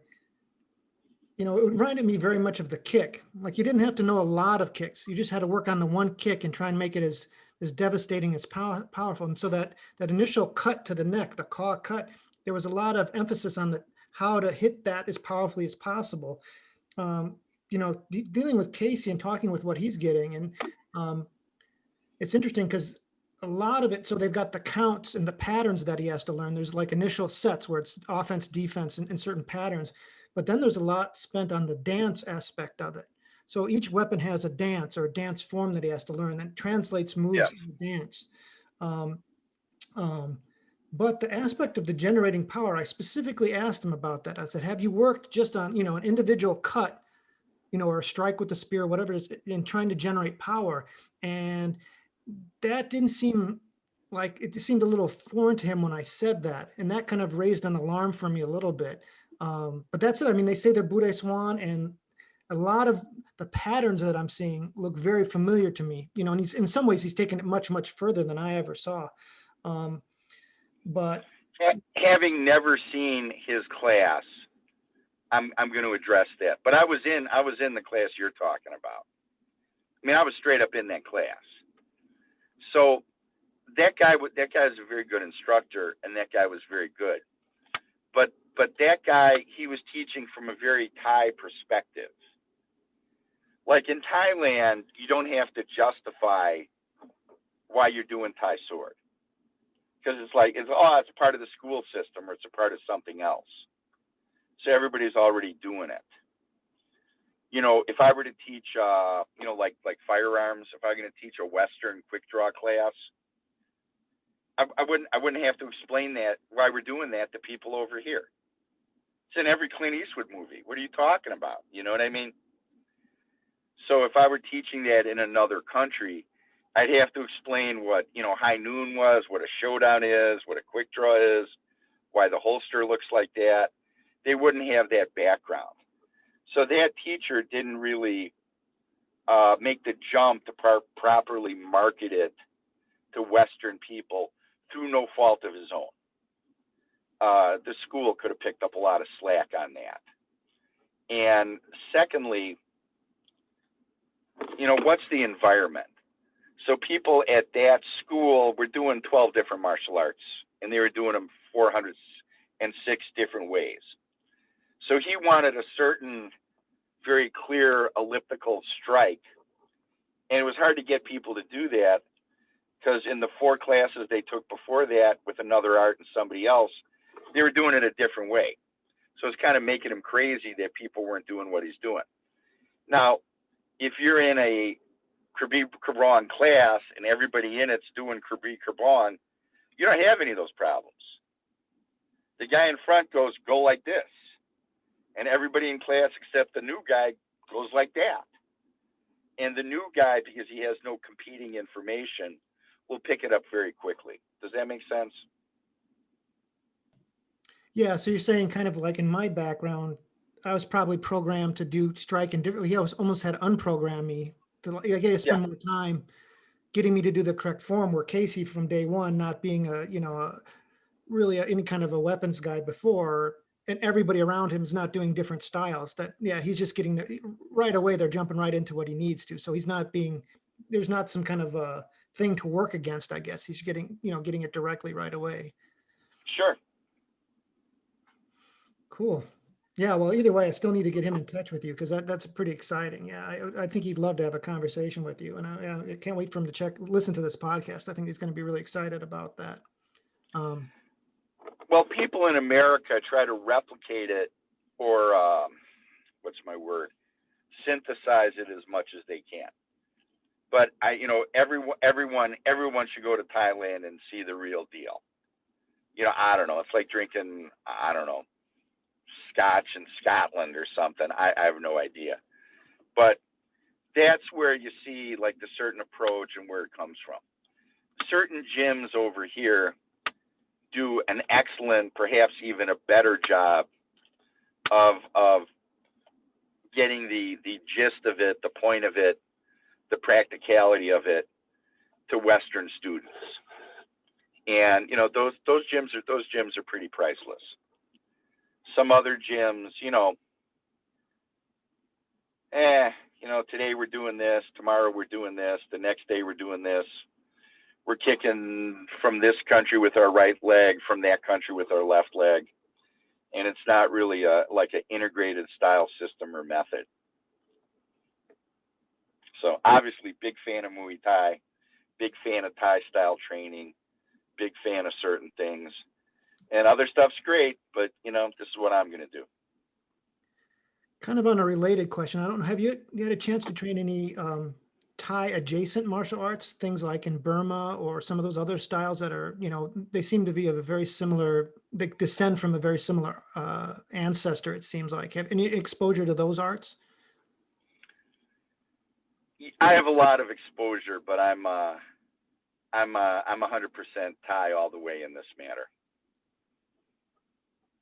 So, I can appreciate that. Yeah. Very much so. So, okay, so we're on Budai Swan. So you can back this up with your son. So you guys did bring me on a podcast to tell stories, right? So you can't get mad at me for telling stories. So every demo, and again, I wish we had a little like time machine. If you guys were sitting next to Troy and me, it would be your Muay Thai podcast. Because you'd be sitting there going, this is the coolest stuff I ever saw in my life. I'm never doing anything else. All the Thai, well, it's tied to patriotism. It's tied to patriotism and it's tied to the military. Just like a rodeo. You ever been to a rodeo in the U.S.? A lot of American flags at a rodeo. You know what I'm saying? Mhm. or the monster truck pull. I'm not commenting on that. I'm not hijacking it, but certain things are tied to certain things. Traditionally, Thai sword has a great attachment to patriotism because the Burmese came in and basically destroyed the old capital of Ayutthaya and ended Thailand as a country, ended the Thai people as a people. And that happened a lot in Asian history. So the original king, Thaksin, forgive me for mispronouncing his name. Now, there's a couple prime ministers with the same last name. I don't want to say no relation, but there's not kind of no relation. And there's a few hundred years separating it. So somebody may be named Washington, but that doesn't mean they're a direct relationship to George Washington. So the original Thaksin, I like to think of him as the Thai Alexander the Great, picked up two swords and just went to town. And like Prabhi Karbong it's like the art in theory he used. He drove the Burmese out of Thailand, established the first royal dynasty, drove into Burma. And remember Alexander the Great? He made it all the way to India and he wanted to keep going to China. And then mysteriously his tummy hurt and he died. Yeah. Thaksin I wanted to keep going through Burma and invade China, and mysteriously he died. Now, I'm not a scholar of Thai history, but to me, that just sounds like Alexander the Great, right? Mhm. And he died, and then the current dynasty took over. So it's all from that guy. So it's tied to the patriotism. You know, like the Alamo, Texas and the Alamo. Texas is kind of based on the Alamo. Yeah. Everyone forgets Texas was its own country for many years. Everybody thinks Texas is a part of the United States. Yeah, not always. They were their own country for quite a while. So in the history of Texas, which was its own country, the Alamo is a big deal. Thai sword, Krabi Karbong, the origin of it is very important. So all the Thai demos run something like this.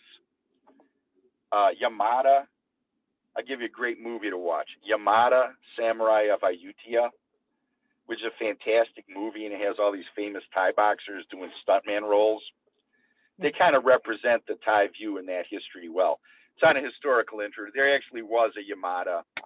He was a samurai. He lived in Thailand, and he got involved in Thai politics. And anyway, it gave us a great movie. So just like Yamada, the Thais are all having fun, being good family people, enjoying themselves. And then the Burmese sneak attack them. And then there's this big battle involving swords and staffs and just everything you can think of. And the Thais are almost destroyed. And then a few of them just rally and kill the Burmese. And like a typical ending would be like the last standing Thai female takes a Thai flag mounted on a spear and skewers the last Burmese guy.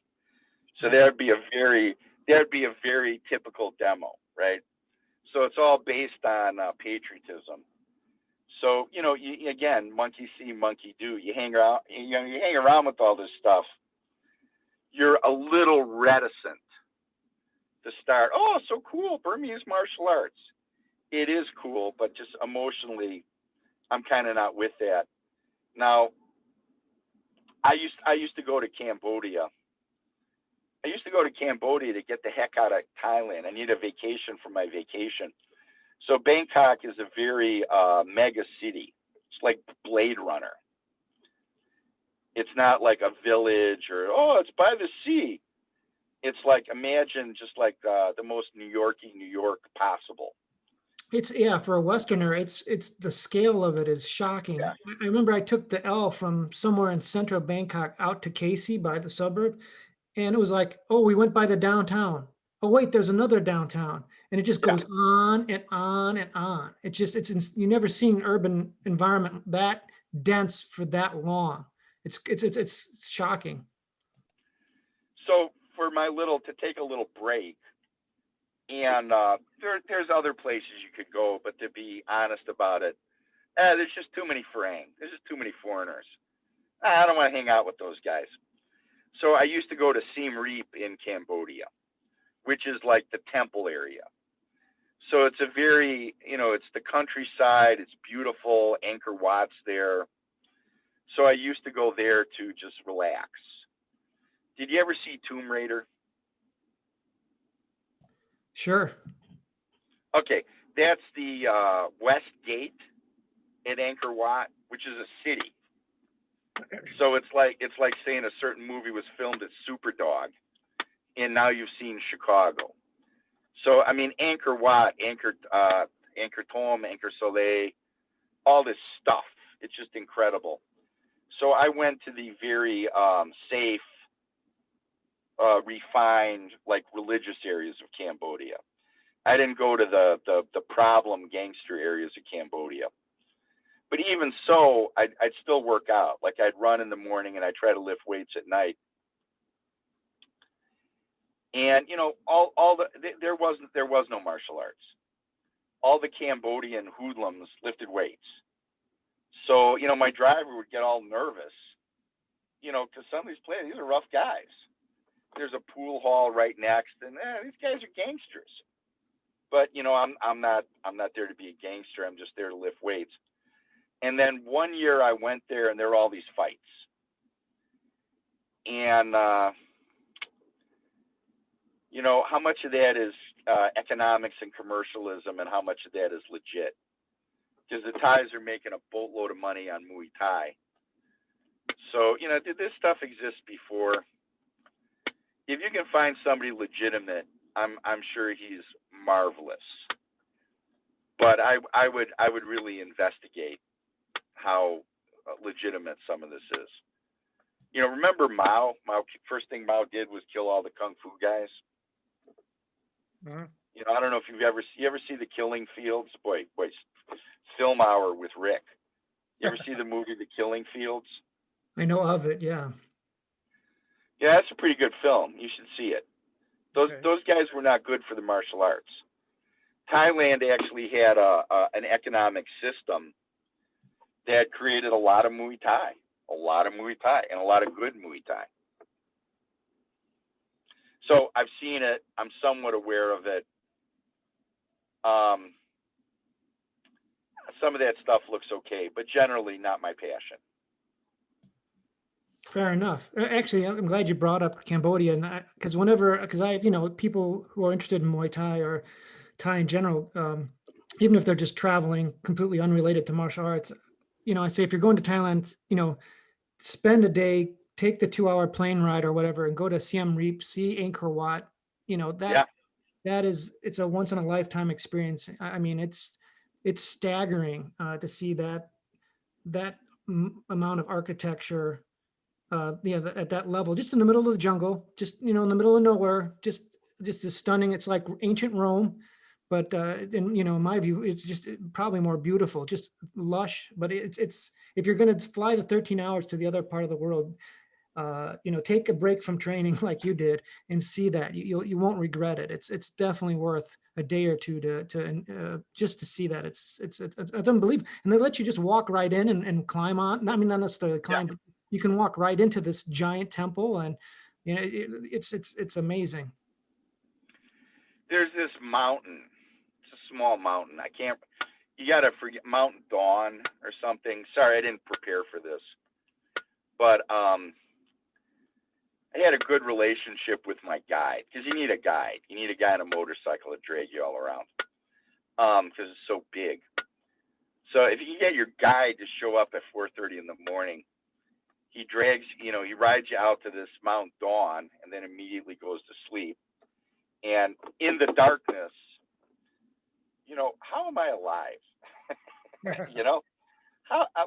am I alive? I'm mentally retarded. I should not be here.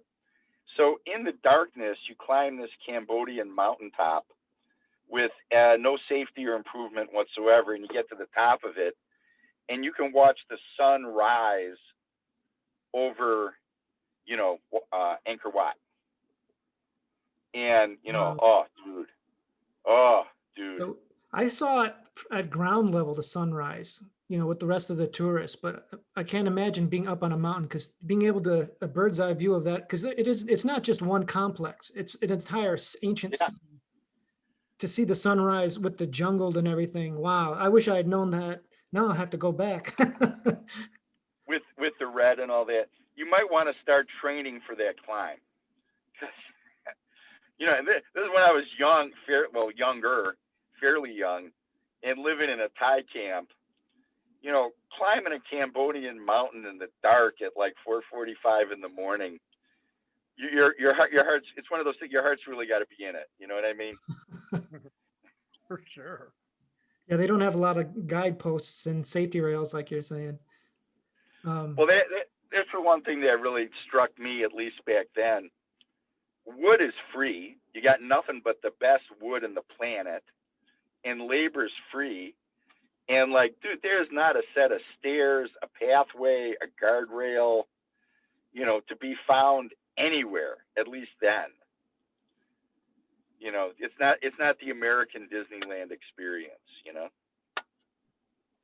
Yeah, I mean, but in some ways, that kind of the rough edges of it, like it was almost be a shame. I mean, maybe on the mountain you need a little bit of something, but the fact that it's not completely polished. I mean, going back to kind of the camp experience, you kind of miss something when it's completely westernized and cleaned up. I mean, you miss part of that. Hey, I'm actually in another part of the world experience. Well, it gets so hot. So, I mean, obviously, youth is relative, but I was much younger then than I am now. I was also quite dramatically thinner.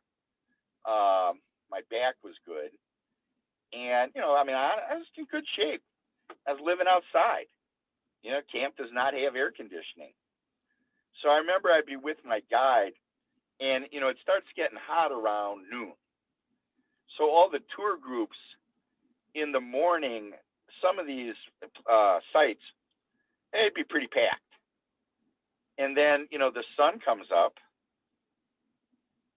in noon and starts getting hot, and everybody's gone. And I can't blame them, because, it's very, hot and humid over there is a whole different hot and humid.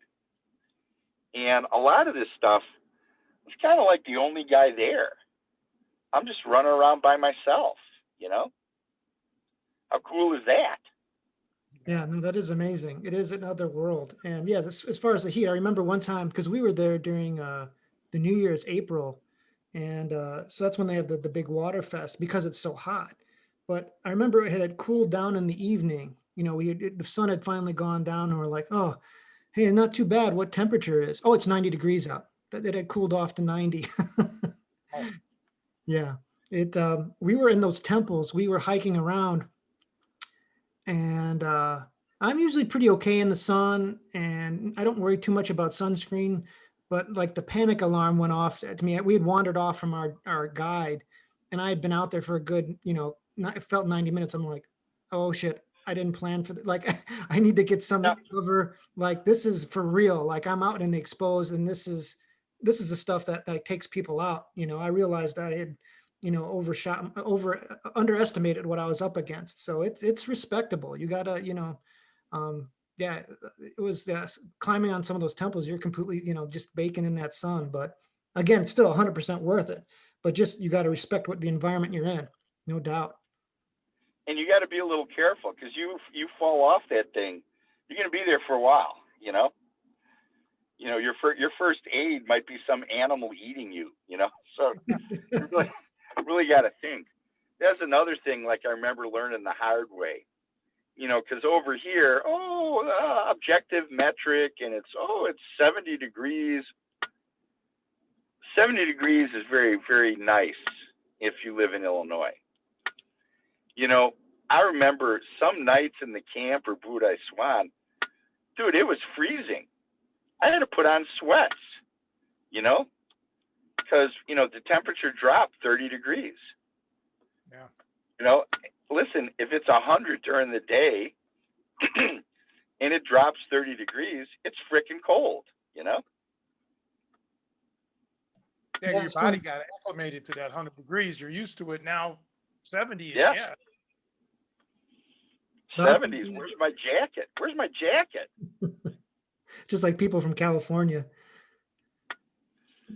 Well, that and the original Budai Swan, the bathroom facilities. Camps today are much better. Bathroom facilities back in the day. I'm not saying, you know, like this is kind of a theme. I'm not saying training back then was better. I'm not saying it's worse, but it was different. But I mean, you know, you can back me up on this. People were really kind of different. You had to be sort of a rougher, in my case, perhaps poor judgment kind of person. Because some of these places, you know, your bathroom facility, it's a hole. You got a hole. And you got a 55-gallon drum filled with water with a saucer floating in it. That's, you know, number one. Number two, you know, that's where you take a shower. That's where you do all that stuff. And, you know, I've had long hair my whole adult life. You got to be really committed to wash your hair with like a teacup floating in a 55-gallon drum, you know? Jeez. That's crazy. Gotta want it, baby. You gotta want it. A lot of self-talk, a lot of positive self-talk, you know? Yeah, you can do it. Well, If Joe, you know, if I had $1 every time I said that to myself in Thailand, I would be sitting here talking to you from a very nice Lamborghini. That's all I'm gonna say. Possibly a Bugatti. That's all I'm gonna say. ooh, both are great cars. I'll take either one of them. Shit. At $1, you can do this. You can do this. You can make it. It'll get better. You're here for a reason. Yeah. You know, got it. Like anything good. You know, you got to hang in there. You got to get your mind, you know, on point and not be dissuaded or discouraged. Sometimes that's bad judgment, you know. Yeah, but sometimes, yeah, but you're right. You have to have that, I don't know, that blind desire, that burning desire, that blind faith in this is what I want to do. But you're right. Sometimes people do have that, and it turns out they should have used better judgment. Yeah, I agree. What the heck am I doing at 4:45 in the morning climbing this mountaintop in Cambodia in the dark? They got snakes. You know that? They got snakes. They got real snakes. They're big. They're poisonous. You know? Well, I grew up in the suburbs. I don't know, you know, I don't know anything about a snake, you know? yeah, right. Not those kind of snakes. Well, fair enough. Yeah. But, you know, you're on the mountaintop and you're watching this big, like, red orange globe climb out of the jungle over Angkor Wat, and it's really cool. Some trips I'd be up there by myself. Remember one trip, a guy from the People's Republic of China, which that was back then. You could go your whole life without seeing somebody from the People's Republic of China then. And, you know, you don't want to ask a lot of questions, but like that guy's English was pretty good. So, you know, that guy must have been something, Yeah. you know, businessman or political guy or something. And I remember because he was like way taller than me. So, you know, the northern country of China, they could be quite tall. And, you know, here I am, me and some guy from the PRC watching the sun come up over Angkor Wat, just, you know, talking about everything in the world, you know? It's crazy where our path takes us, man. How cool is that? For real. That's a great story. What a great memory. So, you know, why did you do Muay Thai? You know? So I come up to, you know, Lumpini Stadium. There's like 1 million people there. Everybody seems to know everybody. All the signs are in Thai, you know. And I see one Farang who's like ended up being from Norway or something. And, you know, we kind of walk over to each other. Thank God he spoke English because my Norwegian's non-existent. And it's like, you want to hang out? And I'm like, yeah. A lot of that's when you saw the gambling and you see all this other stuff. And dude, like the greatest, go to Muay Thai Scholar, all these, the 90s was the golden era of Muay Thai. You saw these fights that are like, if this was on TV, this would be Hagler Hearns. You know what I mean? Mm-hmm. Now they kind of are. But at the time, we were seeing that stuff live. That's awesome.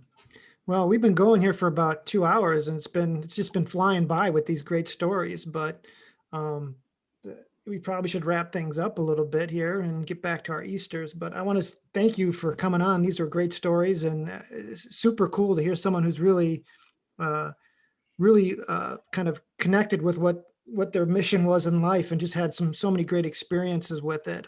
Just love hearing all that stuff. And um, obviously, people in the Chicagoland area, you want to plug your school some, how to get a hold of you? I absolutely want to plug my school. So my school is a Kai training hall, AIKI. And why doesn't my school have a Thai name? Because when I opened it in the 80s, nobody would have known what that was. So a Kai is a term from Japanese sword. Japanese sword, I would argue, is very close to Thai sword. I hold a very high rank in Thai sword, so I stole their term. Sue me. A Kai Training Hall, 6611 North Clark. You can contact us on the website. And who else did I mention? Brian Popejoy in California, Bob Carmel in Arizona, Troy Neindorf in Madison, Wisconsin, Bruce Panipal in Tennessee, Dean Lisi, Pete Peterson in Iowa. There's a lot. Eric Haycraft in Louisville. There's a lot of top flight people you can train with. Caitlin Rose Young, the Academy, the Cellar up in Minneapolis. There's a lot of really top schools. I prefer mine, 6611 North Clark, a Kai Training Hall, Chicago, Illinois. And if anyone wants to go to Thailand, I don't get paid for this. I don't have the Rick's tour of Thailand, and I'm going to buy a new car at the end of it. But I know a lot of people. I know some people. So if you want to learn, Muay Thai, we can help you find an appropriate and a rewarding trip for you. And if you want to learn the Thai sword, the Krabi Kerbong, there's many good people. But I would say my instructor is a heart-stopping value at this moment in history. So a Kai Training Hall, go to the website, shoot us a message, and hopefully I've picked up some Muay Thai knowledge and not just a bunch of stories over the years. And please make sure you put his information on the YouTube channel thing there, Joe. His Absolutely. website, his name, and everything else that you can. And this is great for me to finally meet you, even if like I said, even if it was virtual. So now things are getting a little better. Maybe we can just meet up in person. The three of us just hang out, and shoot the bull, man. That'd be great. Yeah, get some Thai food. Yeah. I would enjoy that. And we could have a Thai sword podcast and my very knowledgeable Kung Fu friend. You could have a whole Kung Fu podcast on him. And I know a lot of Silat guys talk about Muay Thai adjacent that are not what you think. You would enjoy them. My Silat friend, so if any of you guys know who Nate Defensor is, he used to have these big events where all these instructors would come in and teach. And Joe Jutt's a good friend of mine now. I never met him there, but he did something. I'm like, that looks exactly what like Larry Hartsell used to teach us. So to drag it all back to Larry, I think Larry's martial art had a lot of Silat in it from Danny that was kind of uncredited. You know what I mean? So there's all kinds of good people you talk to. There's all kinds of good training available, some of which is available at my school, Kai Training Hall, 6611 North Clark. Well, this was a lot of fun, man. I really enjoyed this conversation, and I look forward to getting you two guys in a room with some food and a couple of beers. I think that would be a really fun time. And I'm going to take you up on that Krabi Kerbong podcast. We'll circle back maybe in a couple months, and maybe even we'll schedule a time when Casey can join in from Thailand and ask more intelligent questions directly to them. so we can get a little bit more technical on it. I think that would be pretty cool too. But yeah, I think this is great. I don't know any other closing thoughts. Happy Easter, obviously, to everybody. Yes, happy Easter, everybody, and we will see you here next week. No special guests next week. Just hopefully we'll have Nico back and get things back on track. For sure. Yeah, he's going to regret missing this conversation, but Oh, absolutely. he'll have to listen in like the rest. That's All right. right, guys. Nico. Hello, Nico and family. We miss you. All right, guys. Talk to you. All right. Thanks, guys. Thanks again, Rick. Thank you. Thank you. One.